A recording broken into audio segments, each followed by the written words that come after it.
I think we've come to a tipping point in the whole plastic thing. You know, we've just had David Attenborough standing up for the people of the world, saying that we have to do something very quickly on climate change. I think the whole idea of looking at our environment, how we engage with our environment will change next year.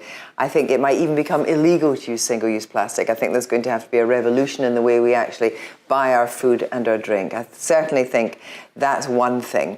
The second thing is all the talk just now is about how the tech giants who have families will not allow their children to have any tech in their own spaces. So I think that will bleed out into communities and people will actually realise that it's actually not a very good idea to have preteen children on tech.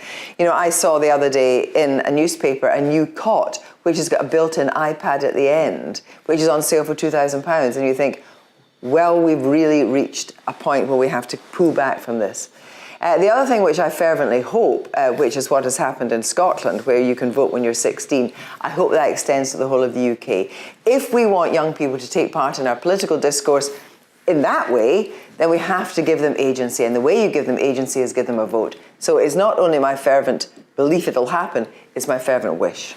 Now, you've been involved in the crystal ball for a number of years. What surprises you or intrigues you the most about people's predictions? Well, what I think is really great is that in our lives, we often follow tribes who actually have the same opinion as us. So the more that we can actually be in a room where we engage with people with completely different views, sometimes wacky, sometimes radical, is really important. It's good for our soul, it's good for our energy, it's good for our own futures. Now, I heard something that really made me think this morning, and that was that NGOs are actually not a good thing. Now, you know, you give money all over the place, don't you? To charity, you might give it to Save the Children, you might give it here or there.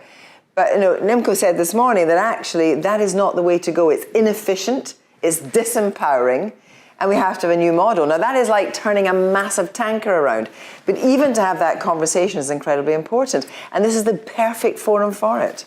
And you talked about perfect forum there. This is one day, 4 walls. How do you take these predictions into your own day-to-day life and work? Well, I take these predictions very easily, in a way, into my own life and work because, you know, Edelman always puts together this amazing panel and I can cherry pick that panel for interviews often on Newsnight, things I might have heard Helen Morrissey say when I'm coming to casting with producers a panel, we know that she'll be there.